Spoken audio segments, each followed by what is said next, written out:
Seigneur Jésus, merci pour la grâce que tu nous fais de pouvoir être réunis dans ta présence ce soir. Seigneur, merci pour la grâce que tu nous fais de pouvoir nous retrouver autour de ta parole. Seigneur, dispose nos cœurs à recevoir de toi. Seigneur, éloigne de chacun d'entre nous toute distraction, afin que les yeux soient fixés sur toi. Nous voulons avoir les yeux fixés sur toi et toi seul. Merci Seigneur parce que tu nous fais du bien. Seigneur, merci parce que tu nous parles. Merci parce que tu nous convaincs au travers de ta parole au nom de Jésus. Amen. Amen. Amen. Amen. J'aimerais qu'on puisse prendre deux passages que j'aimerais lire que j'aimerais que nous puissions lire avant de commencer. Le premier passage se trouve dans Acte 3,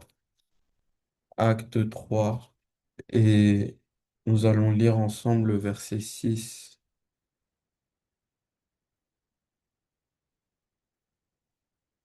Actes des Apôtres, chapitre 3, verset 6.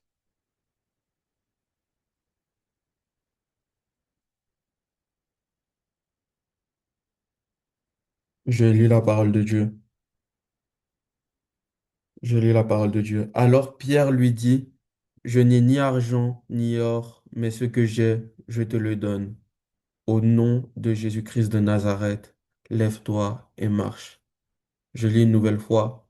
Alors Pierre lui dit, je n'ai ni argent ni or, mais ce que j'ai, je te le donne. Au nom de Jésus-Christ de Nazareth, lève-toi et marche. Une dernière fois. Alors Pierre lui dit, je n'ai ni argent ni or, mais ce que j'ai, je te le donne. Au nom de Jésus-Christ de Nazareth, lève-toi et marche. Amen.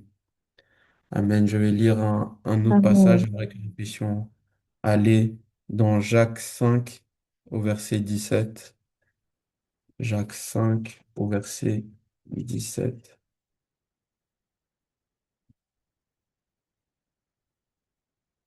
Jacques 5 au verset 17, je lis la parole de Dieu. Élie était un homme de la même nature que nous. On peut même s'arrêter là. Élie était un homme de la même nature que nous. Élie était un homme de la même nature que nous.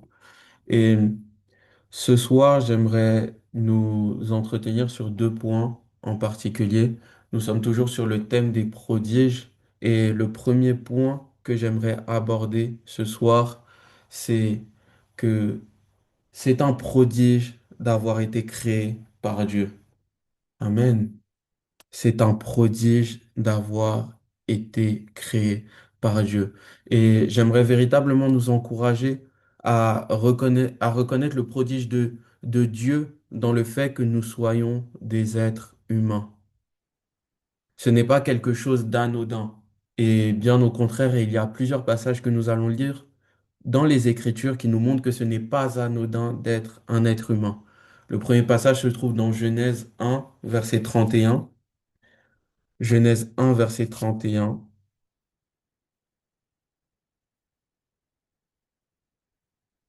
Genèse 1 au verset 31. Je lis la parole de Dieu. La Bible dit, Dieu vit tout ce qu'il avait fait et voici, cela était très bon. Dieu vit tout ce qu'il avait fait et voici, cela était très bon. Dans Genèse 1, on voit la manière dont Dieu crée le ciel et la terre. Il voit que cela est bon. Il crée les animaux sur la terre, il crée les animaux dans les cieux, il crée les animaux dans la mer. Il voit que tout cela est bon. Il crée la verdure, il crée toutes sortes de choses.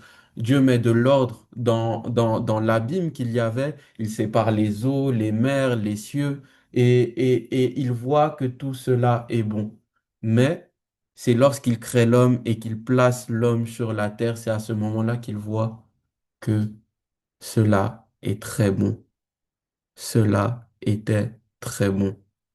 Et c'est merveilleux de lire un passage comme cela et de voir que Dieu ne considère pas, ne considère la terre que très bonne uniquement après y avoir placé l'être humain. c'est à ce moment-là qu'il considère que tout est très bon. C'est à ce moment-là qu'il considère que tout est très bon. Et j'aimerais encore une fois nous encourager à prendre conscience du prodige que nous sommes, à prendre conscience du prodige que nous sommes. J'aimerais que nous puissions aller maintenant ensemble dans le premier chapitre de Jean.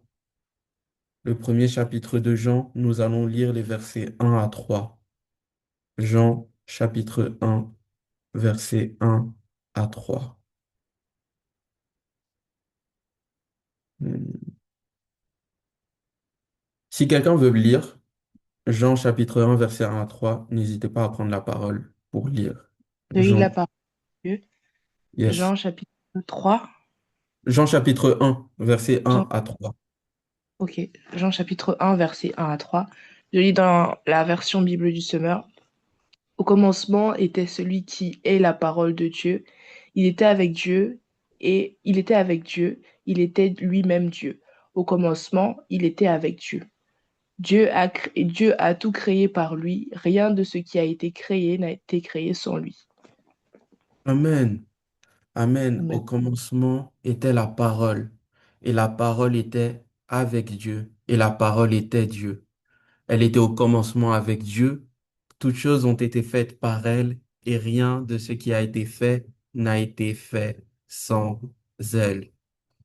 Et j'aimerais véritablement nous encourager à prendre conscience que nous avons été créés par la voix de Dieu. Je ne sais pas si nous nous rendons compte de ce qui s'est passé. Dieu a parlé et nous avons été créés.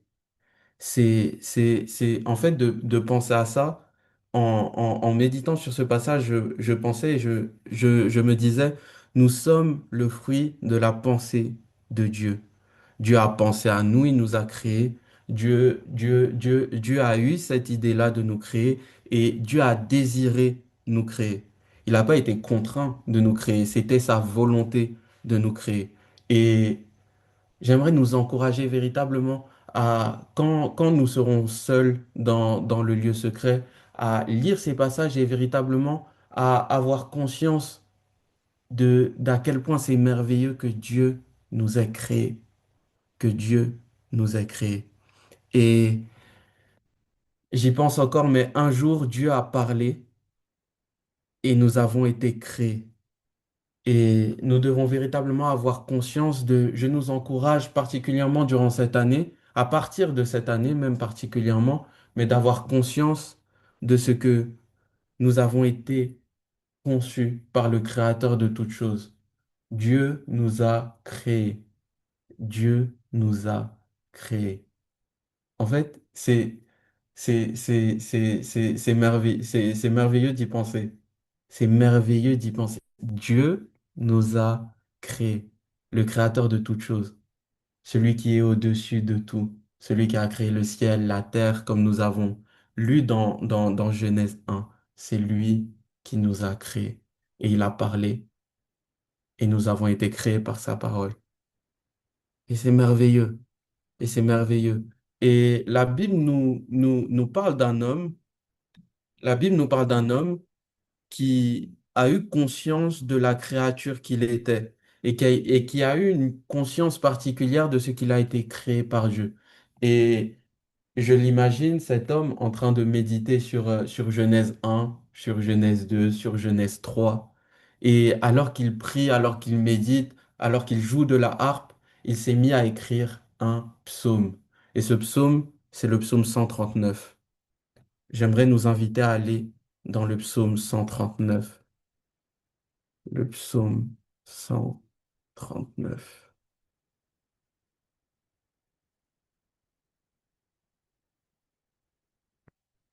Merci Seigneur.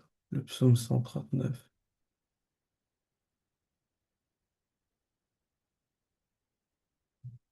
Je sais pas vous, mais j'ai une joie particulière rien en parlant de ça, en parlant de ce que j'ai été créé par Dieu. J'ai été créé Amen. par Dieu. Yes, gloire à J'ai Amen. Dieu. été créé par Dieu. Amen. Gloire à Et, Dieu. et véritablement, j'ai une joie particulière. Amen. Je sais pas. Je sais pas. Psaume 139, Psaume 139, Psaume 139, versets 1 à 5. Commençons par les versets 1 à 5. Je vais lire la parole de Dieu. Au chef des chantres de David, psaume. Éternel, tu me sondes et tu me connais. Tu sais quand je m'assieds et quand je me lève. Tu pénètres de loin ma pensée. Tu sais quand je marche et quand je me couche, et tu pénètres toutes mes voies.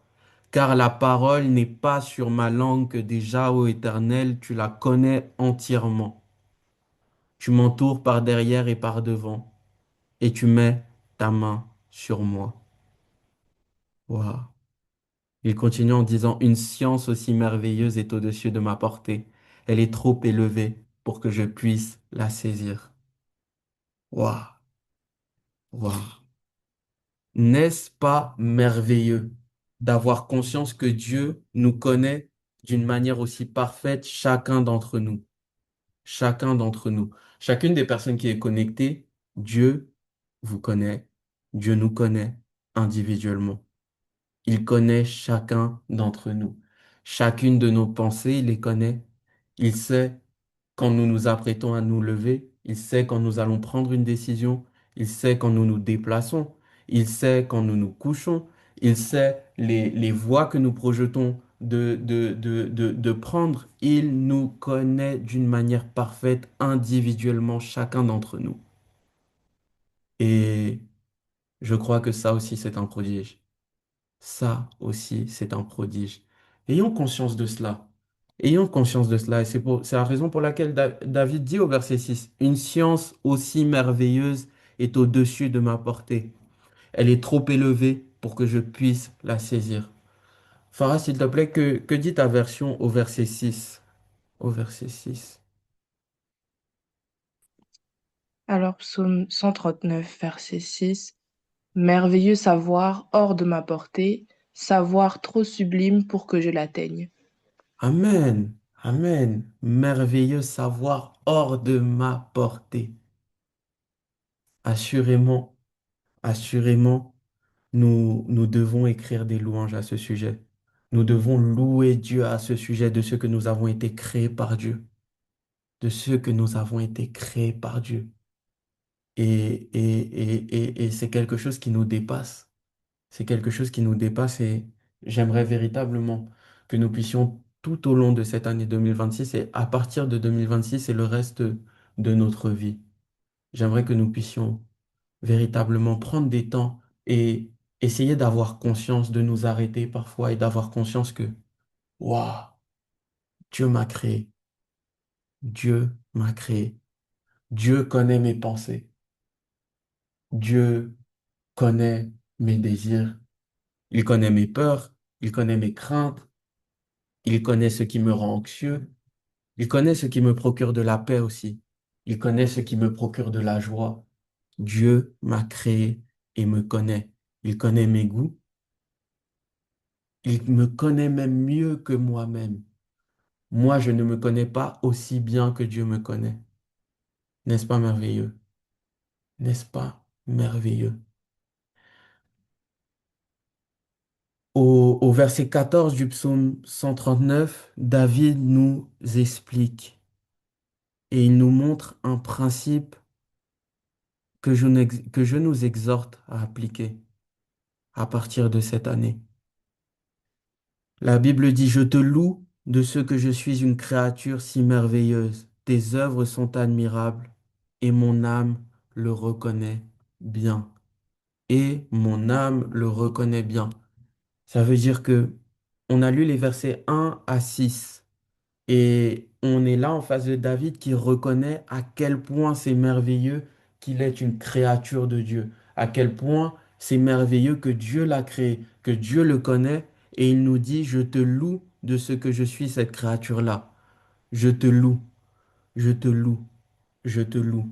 Et il nous montre ce principe que je nous encourage à appliquer, c'est de rendre grâce à Dieu de ce qu'il nous a créés. Je me répète un peu, mais c'est très important. Des fois, on a des situations où on ne se sent pas dans la paix, où on se sent en difficulté, on se sent fatigué. Et des fois, il faut vraiment juste s'arrêter et penser à ce que ah, Dieu m'a créé. Dieu m'a créé. Dieu m'a créé. Dieu m'a créé. Il a des projets pour moi qui me dépassent. Dieu m'a créé. Dieu m'a créé. Dieu me parle. Dieu écoute lorsque je prie. Dieu entend mes prières. Dieu connaît mes pensées. Il connaît mes douleurs quand je viens à lui dans le lieu secret et que je lui explique à quel point ça ne va pas. Il sait déjà ce qui ne va pas. Il sait déjà ce qui ne va pas. Et il me connaît. Quelle grâce. Quelle grâce. Quelle grâce. Et c'est la raison pour laquelle je nous encourage à avoir cette pratique-là. Cette pratique-là. De rendre grâce à Dieu de ce qu'il nous a créé, de ce qu'il est notre créateur, de ce qu'il nous connaît. Rendre grâce à Dieu de ce que nous ne sommes pas un accident. Nous ne sommes pas un accident, nous ne sommes pas là par hasard. Il nous a créés avec un but. Il nous a créés avec un but. Il ne nous a pas créés pour rien, mais il nous a créés avec un but. Lui, il a un plan. Il a un plan. Ah, ça me fait penser à l'Épître aux Romains, car je connais, non, à Jérémie, à Jérémie, à Jérémie. Je connais les projets que j'ai formés pour vous, des projets de paix et non de malheur, afin de vous donner un avenir et de l'espérance. C'est ce Dieu-là Amen. que nous servons. C'est ce Dieu-là Amen. qui nous a créés. Et Amen. parfois, quand la situation est Merci Seigneur. compliquée, il faut vraiment prendre conscience de cela et nous arrêter et contempler Dieu, ce Dieu qui nous a créés, ce Dieu qui nous a créés. Et lorsqu'on fait ça, on ressort de là apaisé. On ressort de là rempli d'une paix qui surpasse toute chose. Et c'est cette paix-là que le Seigneur nous donne. Lorsqu'il dit aux disciples, je vous donne la paix, mais pas la paix comme le monde la donne. C'est cette paix-là. C'est avec cette paix-là qu'on ressort. Si on arrive à nous focaliser sur Jésus, avoir les yeux fixés sur Jésus, regarder à Jésus, regarder à celui qui nous a créés, je vous assure que les vagues n'ont plus d'importance, que les tempêtes n'ont plus d'importance, que les vents n'ont plus d'importance. C'est ce qui a fait que Pierre a marché un temps sur l'eau. Jésus lui a dit, viens, Pierre a marché sur l'eau tant qu'il avait les yeux fixés sur Jésus. Et une des manières d'avoir un style de vie qui nous permet d'avoir les yeux fixés sur Jésus, c'est de nous arrêter et de contempler ce Créateur, celui qui nous a créés. Ok, Seigneur, tu es le Créateur du ciel et de la terre, tu m'as créé, tu me connais. Tu sais ce à quoi je pense, tu sais ce par quoi je passe. Et véritablement, c'est un prodige de servir un tel Dieu. C'est un prodige de servir ce Dieu-là, le Dieu vivant. Amen. Amen. Toujours dans le psaume Amen. 139, je lis les versets 15 et 16. Mon corps n'était pas caché devant toi lorsque j'ai été fait dans un lieu secret, tissé dans les profondeurs de la terre. Quand je n'étais qu'une masse informe, tes yeux me voyaient et sur ton livre étaient tous inscrits les jours qui m'étaient destinés avant qu'aucun d'eux existât. Waouh, waouh, waouh.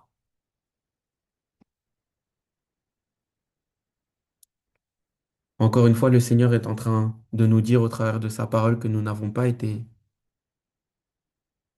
faits par accident. Nous ne sommes pas un accident. C'est un prodige de ne pas être un accident, d'avoir été créé par Dieu, d'avoir été créé par Dieu. Et nous ne sommes pas là par hasard. Nous ne sommes pas là par hasard. Et quand au verset 16, au, euh, quand au verset 16, au verset, tissé dans les profondeurs de la terre, quand au verset 16, David dit, quand je n'étais qu'une masse informe, tes yeux me voyaient. Il fait, David fait référence à Genèse 1. Il fait référence à Genèse 1. Et je vais aller à Genèse 1 pour qu'on puisse bien voir ce que David exprime. Genèse 1, à partir du verset 1, je lis la parole de Dieu. Au commencement, Dieu créa les cieux et la terre. Verset 2, la terre était informe et vide. Il y avait des ténèbres à la surface, l'abîme, et à la surface de l'abîme. La terre était informe et vide. La terre était informe et vide. Et David nous dit, quand il dit dans le psaume 139, verset 16, quand je n'étais qu'une masse informe, tes yeux me voyaient. Il est en train de rappeler, de se rappeler, de rappeler à son âme, ah, celui qui m'a créé, c'est celui qui a créé le ciel et la terre. Celui qui m'a créé, c'est celui qui a mis de l'ordre dans l'univers. Waouh! Celui qui m'a créé, c'est celui qui a mis de l'ordre dans l'univers. Celui qui m'a créé, c'est celui qui fait en sorte que la terre ne soit pas trop près du soleil et que la température de la terre ne soit pas soutenable pour l'homme. Celui qui m'a créé, c'est celui qui fait en sorte que les étoiles dans les cieux ne tombent pas. Celui qui m'a créé, c'est celui qui fait en sorte que partout sur la terre, chaque poussière de la terre est la saison dont elle a besoin en son temps. Ça veut dire que si une partie de la terre a besoin d'être en hiver, elle sera en hiver. Si l'autre partie a besoin d'être en été, elle sera en été. Le Dieu qui a créé cet ordre, qui a créé tout cela, c'est lui qui me connaît. Et c'est ce que David est en train de dire. Certainement, certainement David regardait à cela comme un prodige. C'est un prodige que le Dieu qui a fait toutes ces choses dont on parle depuis tout à l'heure, toutes ces choses, ait pensé à moi. Il a pensé à moi. Il a pensé à moi. Et c'est ce qu'il dit. Et sur ton livre étaient tous inscrits les jours qui m'étaient destinés, avant qu'aucun d'eux n'existât. Encore une fois, chacune des personnes connectées, non connectées, chacune des personnes, Dieu, et c'est ce qui est écrit, avait inscrit dans son livre les jours qui nous étaient destinés, alors même qu'ils n'existaient pas. Parfois, en tant qu'être humain, on va faire des projets, et lorsqu'on fait des projets, on va commencer à les mettre par écrit avant de les réaliser. Quand un être humain va concevoir une voiture, il va d'abord faire la notice de la voiture, il va faire une sorte de carte, il va faire un dessin pour expliquer telle pièce va sur telle pièce, etc., telle pièce à tel endroit, etc., etc., dans les détails. Et David nous explique que c'est un niveau de minutie encore plus grand avec lequel Dieu nous a créés, chacun d'entre nous individuellement. Chacun d'entre nous individuellement. J'aimerais repartir dans Genèse. Ce n'est pas dans mes notes pour que je retrouve.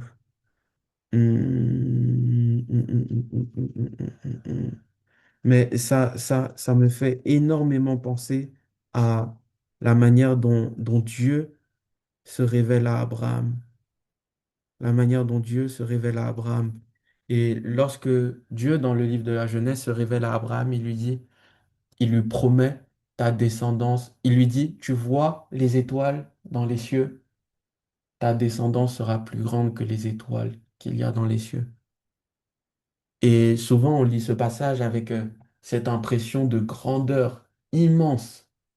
Dieu lui dit aussi, tu vois le sable, ta descendance sera plus grande que chacun des grains de sable qui t'entourent. Et on peut se dire, quelle grandeur en voyant tout cela.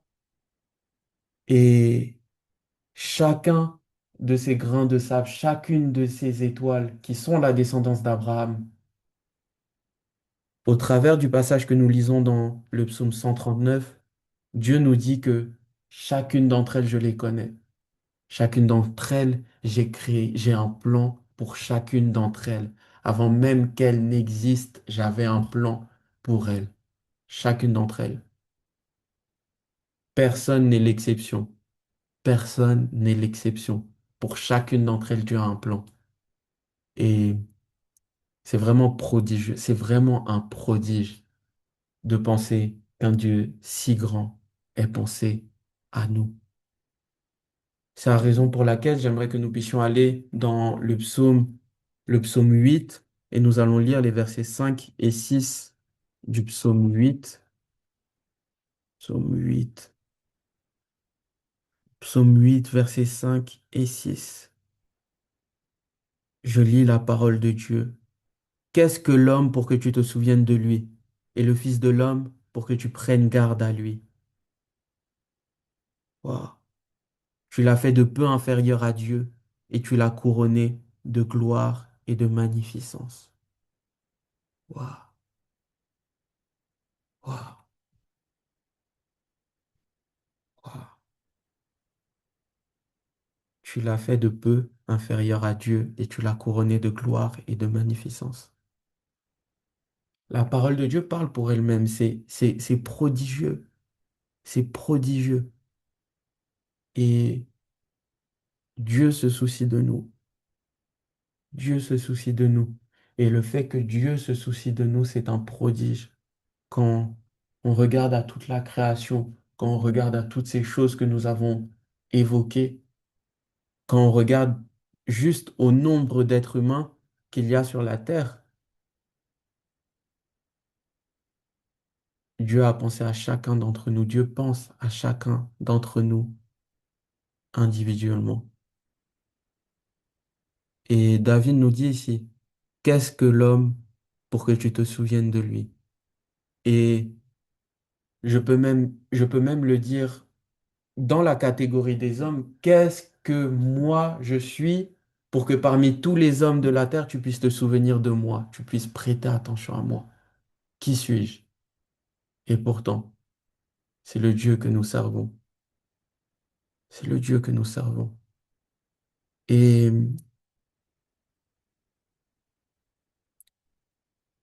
j'aimerais m'arrêter sur ce passage au verset 6 où David nous dit, tu l'as fait de peu inférieur à Dieu et tu l'as couronné de gloire et de magnificence. Tu l'as fait de peu inférieur à Dieu et tu l'as couronné de gloire et de magnificence. Prenons Genèse 1 et nous allons lire les versets 26 et 27. Genèse 1, versets 26 et 27. J'aime bien, je m'en étais pas rendu compte, mais on fait beaucoup d'allers-retours entre les psaumes et le début de la Genèse. Gloire à Dieu, gloire à Dieu. Genèse 1, versets 26 et 27. Je lis la parole de Dieu. Puis Dieu dit, faisons l'homme à notre image, selon notre ressemblance. Faisons l'homme à notre image, selon notre ressemblance. Et qu'il domine sur les poissons de la mer, sur les oiseaux du ciel, sur le bétail, sur toute la terre, et sur tous les reptiles qui rampent sur la terre. Verset 27, Dieu créa l'homme à son image, il le créa à l'image de Dieu, il créa l'homme et la femme. Je répète ce verset, Dieu créa l'homme à son image, il le créa à l'image de Dieu, il créa l'homme et la femme.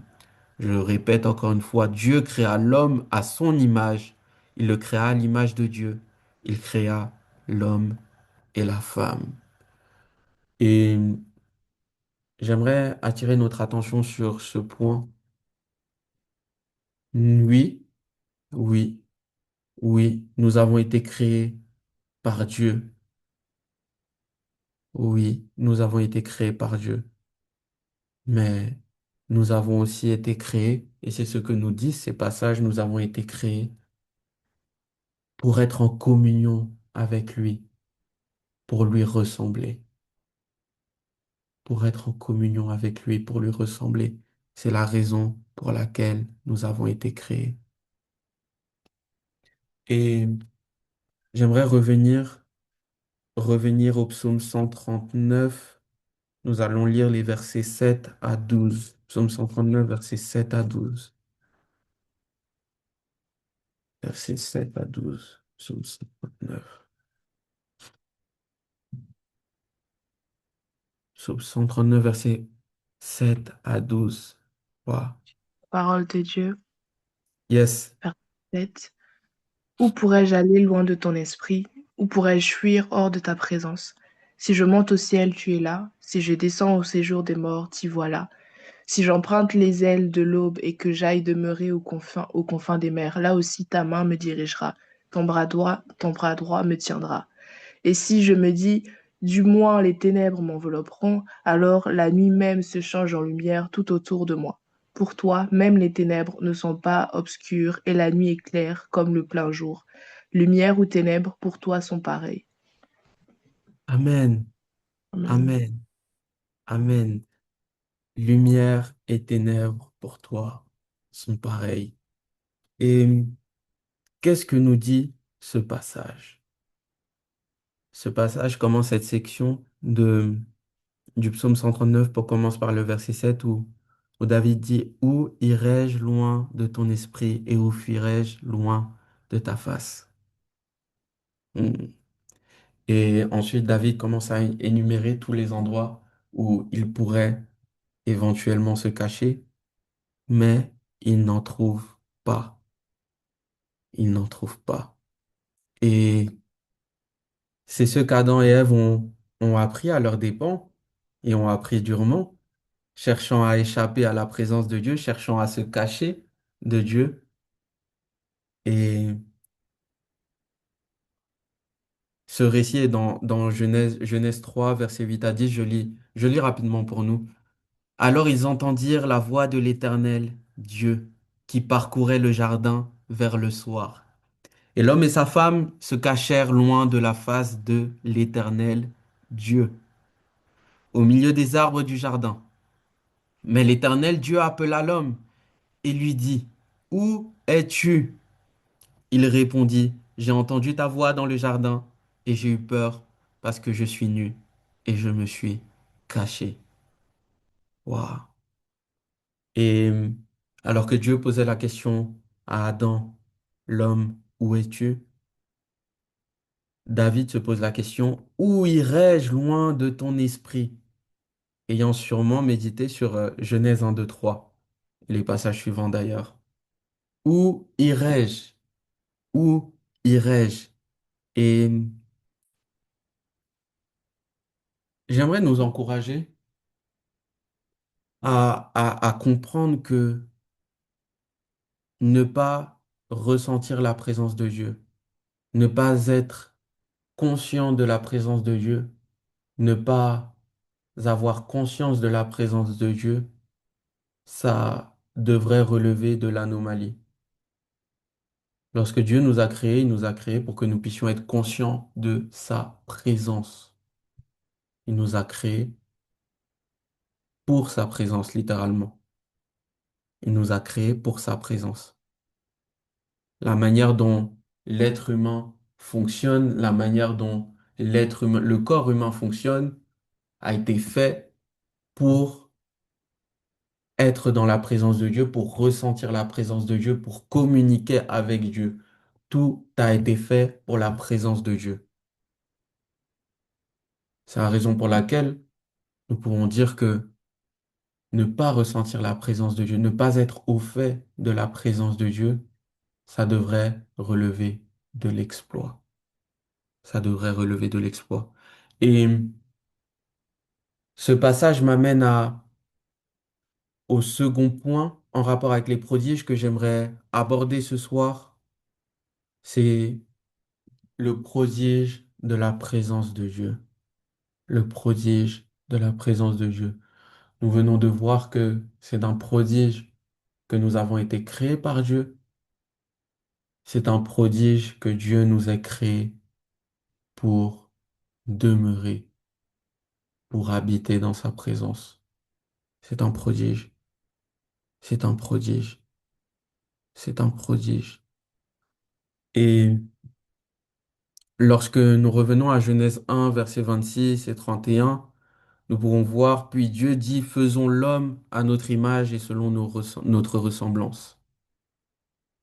Dieu vit que tout ce qu'il avait fait, vit tout ce qu'il avait fait, et voici cela était très bon. Donc dans la pensée de Dieu, nous avons été créés pour demeurer dans sa présence. Nous avons été créés pour communier avec Dieu, pour être en communion avec lui. C'est la raison pour laquelle nous avons été créés. Et c'est un prodige. C'est un prodige. Au vu de ce qui s'est passé dans le jardin d'Éden, au vu de la manière dont nous avons rompu avec cette alliance, c'est un prodige qu'aujourd'hui nous ayons accès à la présence de Dieu. Oui, c'est véritablement un prodige. Et c'est ce que j'expliquais tout à l'heure.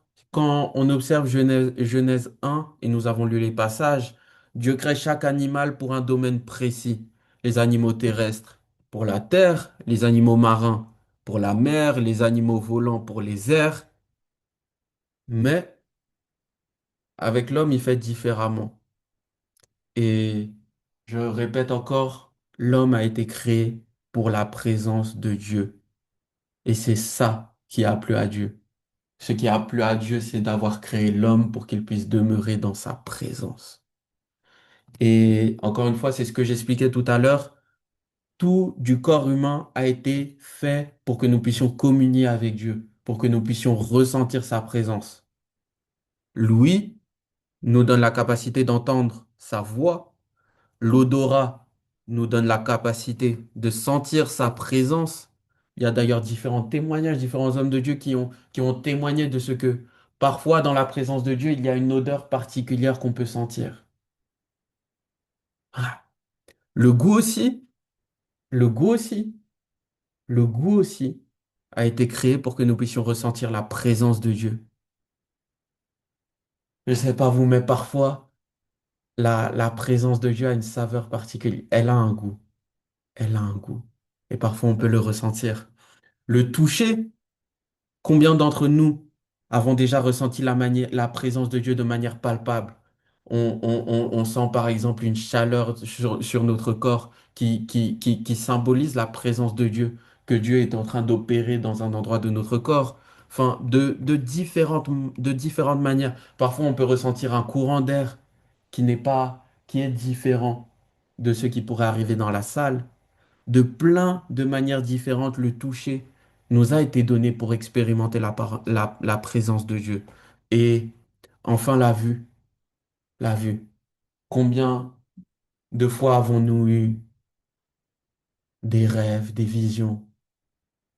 Avons-nous expérimenté en voyant ce que Dieu faisait? Et d'ailleurs, c'est ce à quoi je nous invitais tout à l'heure, à contempler avec nos yeux, à contempler. Waouh, Dieu a créé tout ça et il m'a créé moi. Quelle créature merveilleuse. Quelle créature merveilleuse. Et d'ailleurs, tous ces sens sont des outils essentiels des temps de méditation, des temps de contemplation. Quand, comme je nous exhortais tout à l'heure, quand je m'arrête et je pense, waouh, Seigneur, tu m'as créé, tu m'as donné des jambes pour que je puisse marcher, tu as permis que je puisse me lever ce matin. Et vraiment dans cette attitude de contemplation de la créature que Dieu a fait de nous, d'êtres humains, des êtres humains, ça nous mène à l'adoration. Ça nous mène à- ça nous met à rendre grâce à Dieu d'une manière particulière.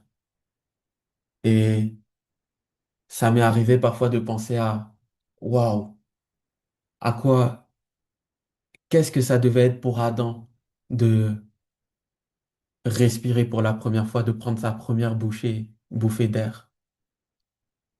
Et de sentir la présence de Dieu, de contempler la création de Dieu, de découvrir ce que Dieu avait fait de lui. Waouh. Et je suis sûr que la Bible ne nous dit pas combien de temps ont passé Adam et Ève dans dans le jardin. La Bible ne nous le dit pas précisément, mais j'ai la conviction qu'Adam et Ève ont passé beaucoup de temps à adorer Dieu dans le jardin, adorer Dieu pour ce qu'il a fait, pour la manière dont il les avait créés. Waouh! Et ça, c'est un prodige. Ça, c'est un prodige. Et il y a cet autre psaume, le psaume 34, je vais y aller pour nous. Le psaume 34 au verset 9 qui nous dit, sentez et voyez combien l'Éternel est bon. Amen. Sentez et voyez combien l'Éternel est bon. Et on comprend encore une fois que David nous invite à expérimenter au travers de la manière dont Dieu nous a créés, au travers de la manière dont Dieu a créé le corps humain, à expérimenter la présence de Dieu, à expérimenter comment Dieu est bon dans la manière dont il nous a créés. Et je ne peux pas lire des passages comme ça je ne peux pas m'empêcher d'adorer Dieu. D'adorer Dieu quand je lis des passages comme ça. La seule réponse, c'est l'adoration. La seule réponse, c'est l'adoration. Et je nous encourage vivement, une nouvelle fois, à rendre grâce à Dieu de ce que nous sommes, cette créature qu'il a créée, faite pour entendre sa voix, faite pour sentir sa présence, faite pour demeurer en lui. Et cette présence de Dieu pour laquelle nous avons été créés est véritablement un prodige. C'est véritablement un prodige.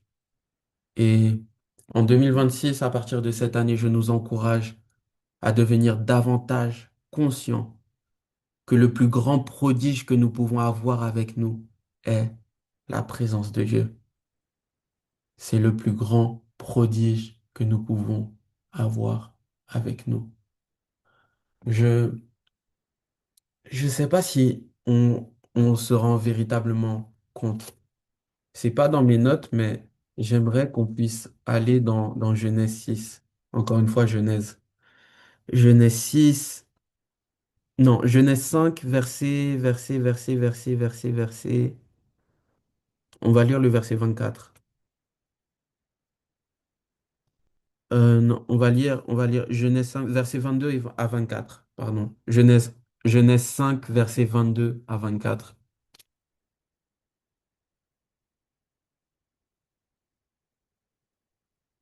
Si Farah, tu peux lire, s'il te plaît? Si tu y es. Genèse 5, verset 22 à 24. J'ai lu la parole de Dieu. Après cela, après cela, Enoch mena sa vie sous le regard de Dieu durant 300 ans, et il eut d'autres enfants. La durée totale de sa vie fut de 365 ans. Enoch vécut en communion avec Dieu, puis il disparut, car Dieu le prit. Amen. Waouh. Amen. Waouh.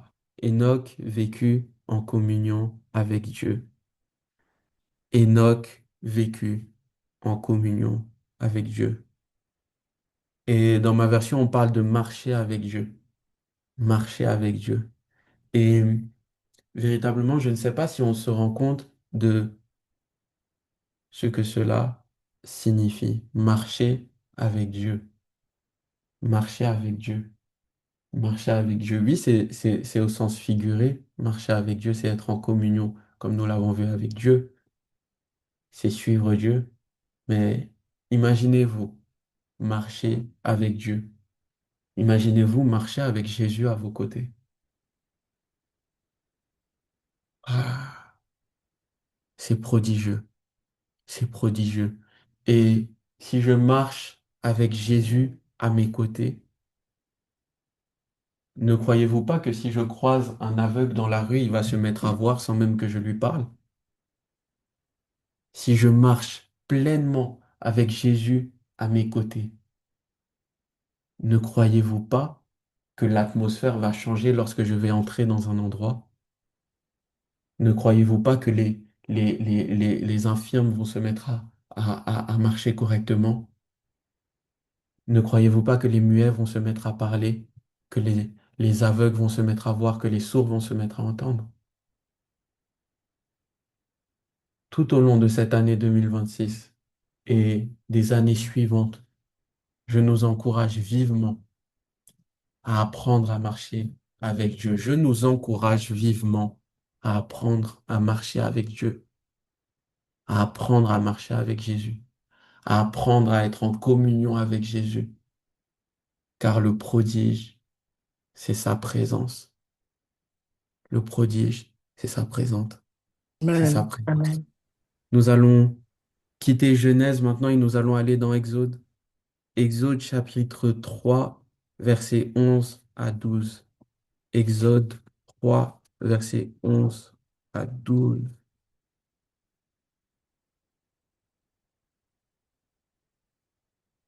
Versets 11 et 12, je lis la parole de Dieu. Dieu dit, non, versets 11 et 12. Verset 11. Moïse dit à Dieu, qui suis-je pour aller vers Pharaon et pour faire sortir d'Égypte les enfants d'Israël? Pause. Moïse dit à Dieu, qui suis-je pour aller vers Pharaon et pour faire sortir d'Égypte les enfants d'Israël? Question légitime. Pourquoi? Parce que Moïse n'est qu'un homme. Qui est-il? Qui est-il? Avec quel pourvoir pourra-t-il aller et délivrer un peuple esclave depuis 400 ans?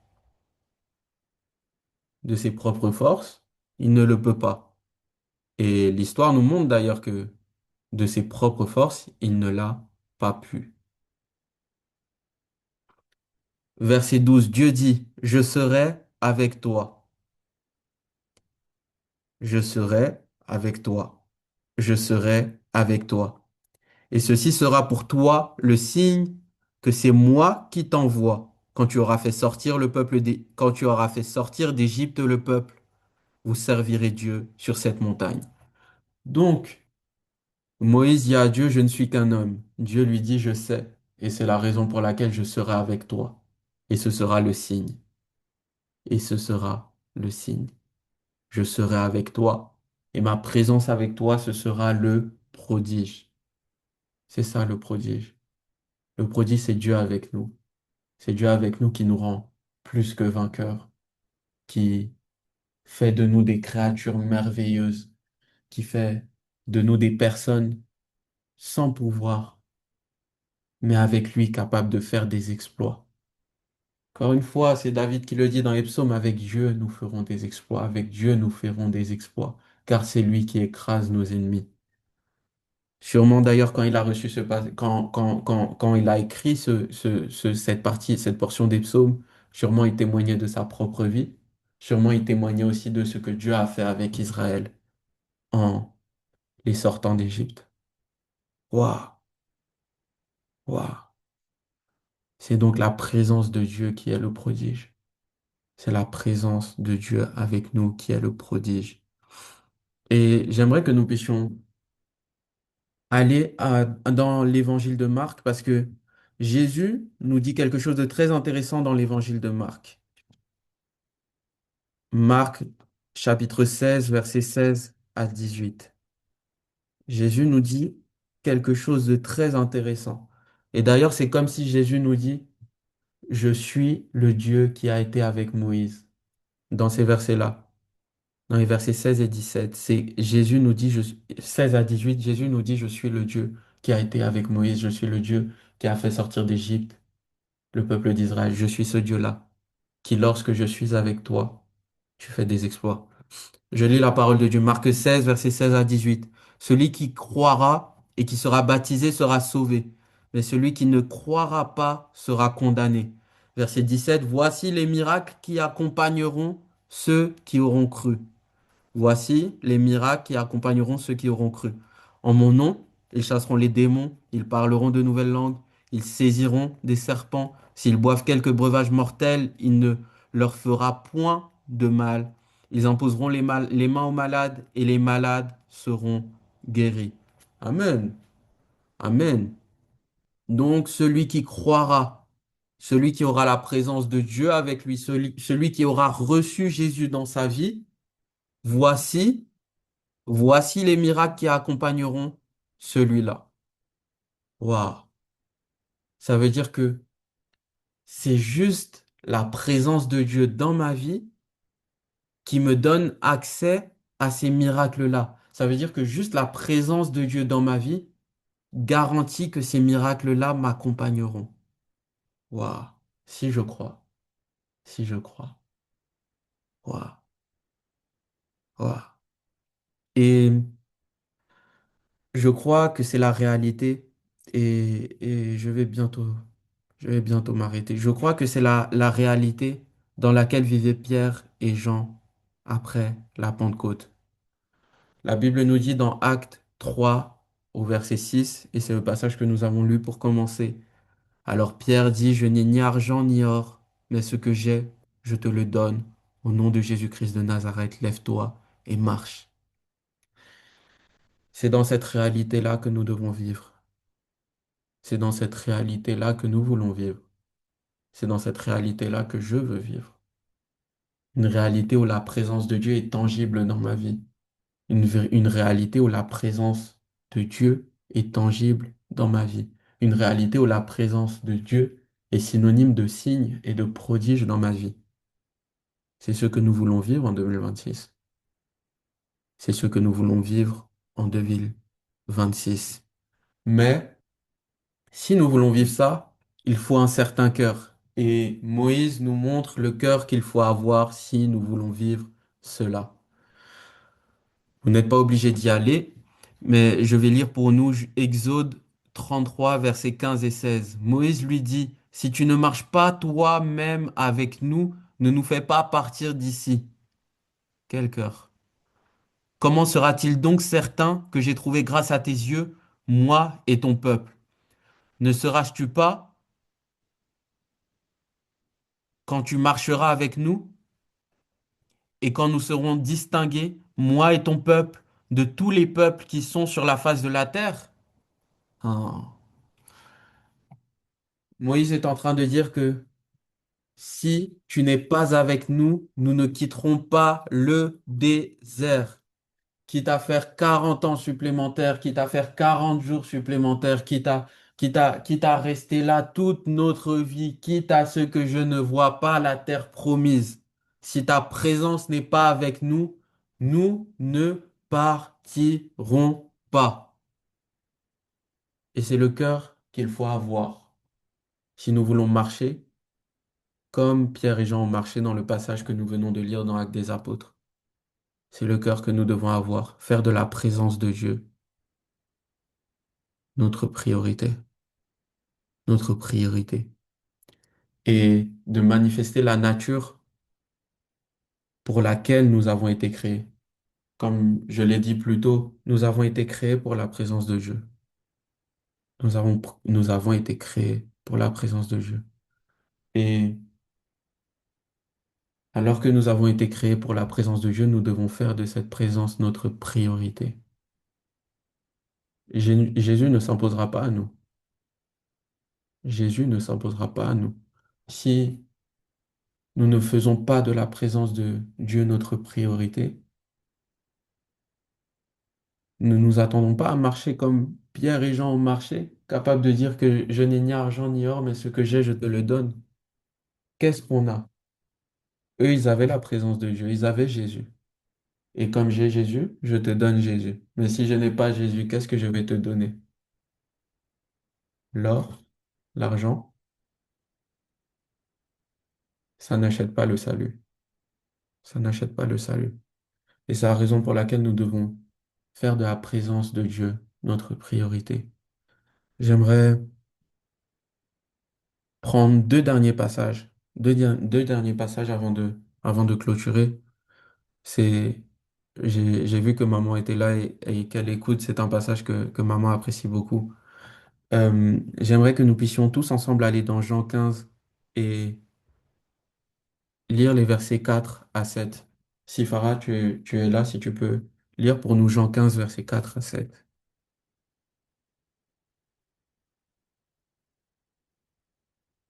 Oui, je lis la parole de Dieu. Jean 15, Yes. et 4 à 7. Oui. Demeurez en moi, et moi je demeurerai en vous. Un sarment ne saurait porter du fruit tout seul, sans demeurer attaché au cep. Il en est de même pour vous. Si vous ne demeurez pas en moi, vous ne pouvez porter aucun fruit. Alléluia. Je lis jusqu'au Alléluia. verset.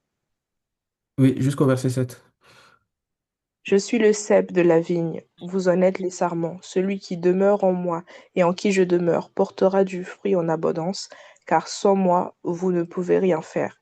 Si quelqu'un ne demeure pas en moi, on le jette hors du vignoble. Comme les sarments coupés, ils se dessèchent, puis on les ramasse, on y met le feu et ils brûlent. Mais si vous demeurez en moi et que mes paroles demeurent en vous, demandez ce que vous voulez, vous l'obtiendrez. Amen. Amen. Wow. Verset 7 nous dit, si vous demeurez en moi et que mes paroles demeurent en vous, demandez ce que vous voudrez et cela vous sera accordé. Et je crois que c'est la réalité dans laquelle vivaient à ce moment-là Pierre et Jean lorsqu'ils sont passés dans le temple à côté de cet homme. Ils demeuraient en Christ et Christ demeurait en eux. Et c'est la raison pour laquelle ils ont été capables de donner ce qu'ils avaient, à savoir Christ. Et que cet homme s'est levé et a marché. Si nous voulons vivre les prodiges, nous devons véritablement demeurer dans la présence de Dieu, qui est notre nature.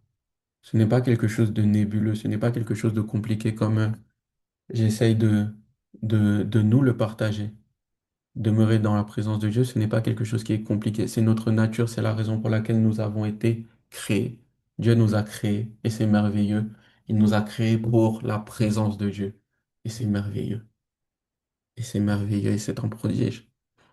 La Bible dit dans Jacques 5 au verset 17, et c'est mon dernier passage, Élie était un homme de la même nature que nous. Il pria avec insistance pour qu'il ne plût point, et il ne tomba point de pluie sur la terre pendant 3 ans et 6 mois. Voilà. Élie était un homme de la même nature que nous. Oui, Élie, Pierre, Jean, Moïse, Enoch étaient des hommes comme vous et moi, étaient des êtres humains comme vous et moi. Mais ils avaient compris un principe, et ce principe, c'est ce que nous venons de lire dans Jean 15. Demeurer en Christ et Christ en nous est une priorité. Quand nous sommes nés de nouveau, si nous disons être nés de nouveau, c'est notre nature. C'est notre nature. La Bible dit, nous sommes de nouvelles créatures. Et c'est notre nature de vivre dans la présence de Dieu. C'est notre nature de vivre pour la présence de Dieu. Et véritablement, si nous voulons vivre dans les prodiges manifestés partout autour de nous, nous devons faire de la présence de Dieu notre priorité. La présence de Dieu doit être notre priorité. C'est Jésus qui parle et qui dit, cherchez d'abord le royaume de Dieu et sa justice, et toutes choses vous seront données en plus. La présence de Dieu, notre priorité en 2026 et pour les années suivantes. Amen. Amen. J'avais envie de partager autre chose, mais malheureusement, nous n'aurons pas le temps ce soir, mais une prochaine fois peut-être. Si quelqu'un veut élever la voix et prier en rapport avec la parole que nous avons reçue, sentez-vous libre.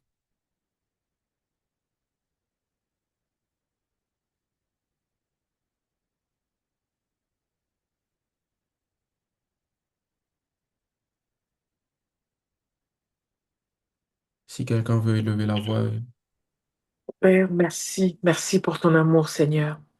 Merci pour la grâce que tu nous fais encore ce soir, Seigneur,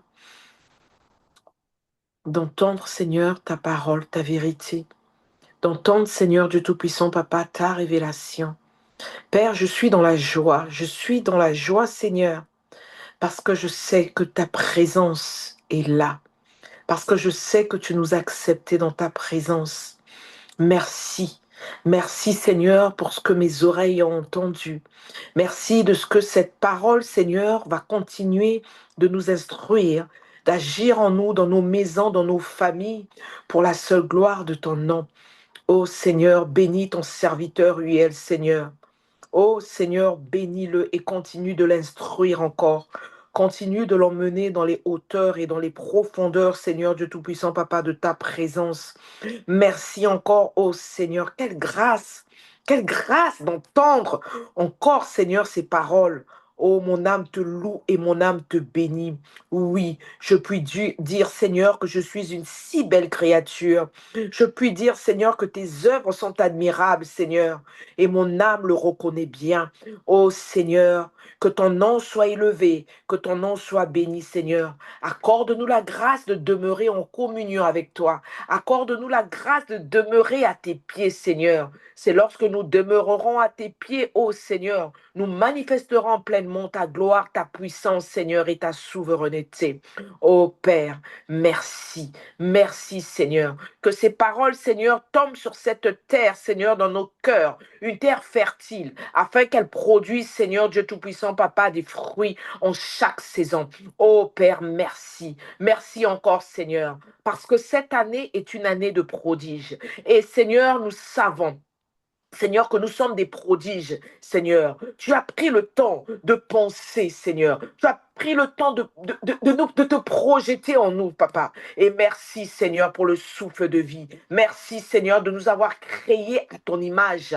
Merci, Seigneur. Merci pour l'amour. Merci encore pour ta révélation une fois de plus. Mon âme te loue et mon âme te bénit parce que ce soir, Seigneur, je suis venu m'abreuver à la véritable source que tu es, la source intarissable. Oh Père, la joie déborde dans mon cœur, Papa. Mon âme te loue et mon âme te bénit. Alors que plusieurs sont en train de jeûner, plusieurs cherchent ta face, Seigneur, en ces temps compliqués, Seigneur. Mais toi, tu t'es laissé, Seigneur, te révéler à nous encore ce soir.